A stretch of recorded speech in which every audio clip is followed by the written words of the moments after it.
BFM Business, Intégral Placement, 10h midi, 100% placement. Les auditeurs nous demandent des conseils. Vous nous demandez des conseils régulièrement pour éviter les arnaques, des conseils face aux placements atypiques, les diamants, les lettres, les manuscrits, parfois les timbres aussi. Comment vous y retrouver dans cette jungle des placements atypiques? Certains peuvent valoir le coup et d'autres sont des arnaques. On va vous guider avec Vincent Kutkovitch, le cofondateur de bienprévoir.fr. Bonjour Vincent. Bonjour Guillaume.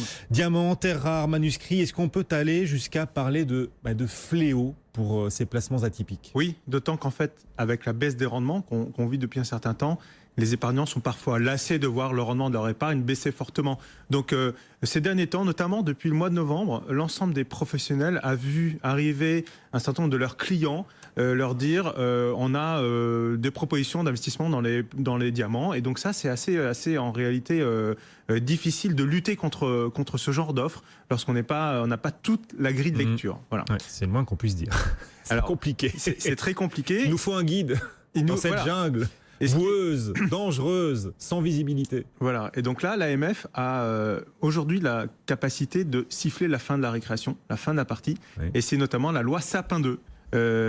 Avec l'article 79, alors on a beaucoup parlé de la loi Sapin 2 sur la partie relative au fonds en euros à l'assurance vie, mais la loi Sapin 2, ce n'est pas ça. C'est quand même une loi qui avait pour objectif de lutter contre la corruption, d'augmenter la transparence finalement de la vie économique. Et on est complètement dans ce sujet-là avec les placements atypiques. Voilà. Ouais, donc, vous êtes en train de me dire que la loi Sapin 2, c'est pas que cette loi punition comme peuvent le vivre les épargnants vis-à-vis de l'assurance vie, c'est aussi une loi pour les protéger vis-à-vis des placements dangereux. Le mot, c'est la protection. Ouais. Même sur la question de l'assurance vie, l'objectif in fine est la protection du patrimoine. Donc là, en fait, sur les placements atypiques, l'objectif est vraiment de redonner un pouvoir très fort à l'AMF. Et ça passe notamment, donc l'autorité des marchés financiers, qui est l'autorité qui régule l'ensemble des placements atypiques, pas seulement les placements financiers. Toute offre de placement, financier ou pas, à un moment est sous la coupe de l'AMF. Et donc là, l'AMF aujourd'hui a un nouveau pouvoir que l'autorité n'avait pas avant, qui est un pouvoir de contrôle a priori.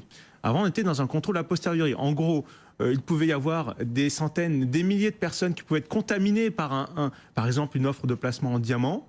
Les gens souscrivaient et l'AMF était saisie parce qu'il y avait des plaintes. Et à ce moment-là, l'AMF pouvait appeler à une interdiction ou à une alerte sur un distributeur, par exemple. Donc elle agissait en aval, une fois les plaintes déposées. Elle n'avait pas le pouvoir d'agir a priori. Et c'est là où est le grand changement aujourd'hui. Qu'est-ce que ça va changer concrètement, justement ? Pourquoi c'est une grande avancée? Pourquoi ça peut protéger davantage? En fait, il y a tout un ensemble de barrières qui ont été montées pour que toute personne qui se voit proposer une offre de placement atypique puisse avoir sa grille de lecture et contrôler un certain nombre de choses. Première chose à contrôler, c'est il y aura un nouveau registre des intermédiaires ou des promoteurs de produits atypiques. Ils devront montrer patte blanche d'abord à l'autorité des marchés financiers pour obtenir, après étude d'un dossier très complet avec le CV des dirigeants, avec la vérification du casier judiciaire, etc. Un certain nombre de barrières vont être établies pour que l'épargnant, consommateur d'une certaine manière, puisse se dire, bon ok, je vais aller voir le registre sur Internet. Est-ce que la personne qui est venue chez moi me démarcher pour investir dans des diamants ou des vins ou des terres rares, est-il déjà dûment enregistré auprès de l'AMF? Ça, c'est le premier élément, le registre. Et il y aura un lien sur le site de l'AMF ou sur l'ensemble normalement, que devront proposer tous ces promoteurs de produits un peu atypiques pour vérifier qu'ils sont bien enregistrés auprès de l'AMF. Ça, c'est le premier élément.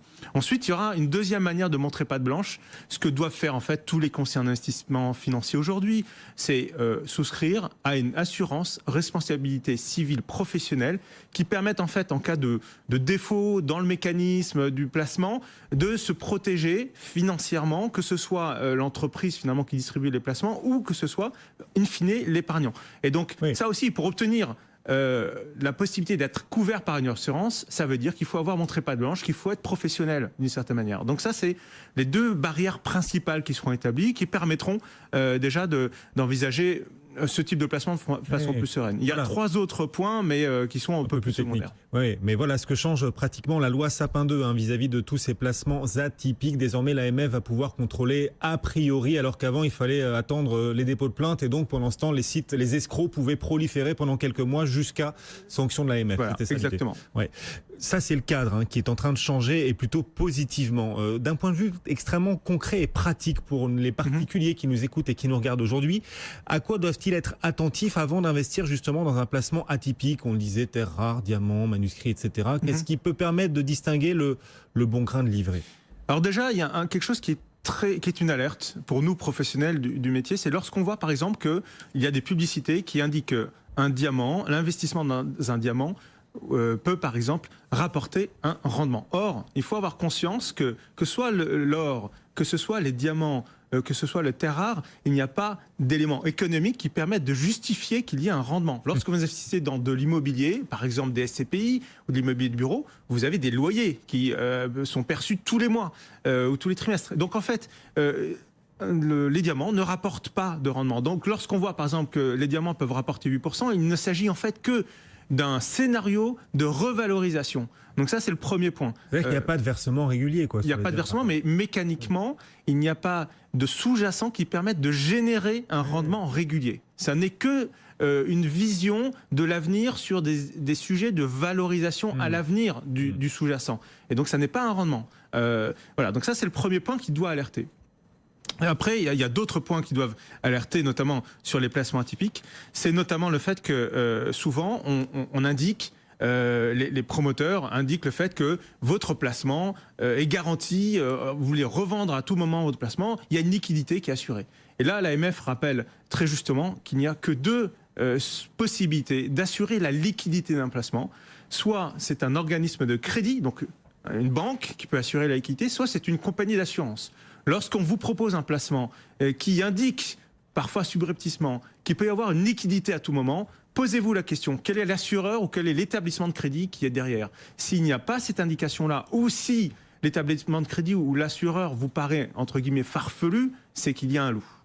Voilà, quelques pièges donc à éviter, quelques indices sur de potentielles arnaques pour vous qui nous écoutez, qui nous regardez, qui souhaitez peut-être investir dans ces placements atypiques. Parce qu'un placement est atypique, c'est forcément une arnaque ou non? On peut quand même trouver au milieu de bonnes idées. Il y aura probablement, là en fait on est rentré dans une période où l'AMF a d'une certaine manière demandé à tout opérateur de stopper la distribution. Il va y avoir des dépôts de dossiers. Il est probable que d'ici quelques mois, des opérateurs arrivent de nouveau à proposer leurs produits sur le marché une fois qu'ils auront passé ces contrôles a priori. Donc il y a probablement des gens sérieux, notamment peut-être dans les vins.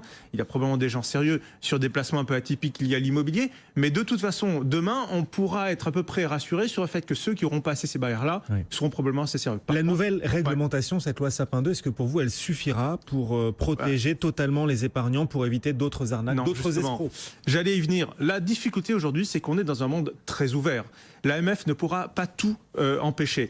Je pense notamment au fait qu'il existe des astucieux qui vont utiliser ou qui vont faire croire que vous êtes sur un site internet, par exemple, français. Lorsque vous fouillez un petit peu, vous vous rendez compte que les mentions légales, allez voir les mentions légales. Souvent, lorsque les mentions légales paraissent vides, qu'il n'y a pas de référence, par exemple, pour un distributeur ou un conseiller d'investissement financier, il n'y a pas de référence à l'ORIAS, qui est l'organisme qui est le registre qui gère en fait le registre de tous les distributeurs de produits financiers en France. S'il n'y a pas référence à un numéro d'enregistrement à l'ORIAS ou qu'il n'y a pas de référence au registre de l'AMF, posez-vous la question. Voilà, les mentions légales souvent sont creuses, notamment pour les sites qui viennent de l'étranger. Soyez très vigilants là-dessus. Lorsqu'il n'y a pas d'indication sur un établissement en France, par exemple, c'est que probablement il y a également un loup. Voilà les conseils signés Vincent Kutkovich, cofondateur de bienprévoir.fr, et cette loi Sapin 2 qui vous protège aussi peut-être davantage que par le passé vis-à-vis de ces potentielles arnaques. Merci Vincent d'être venu nous voir. Avec plaisir.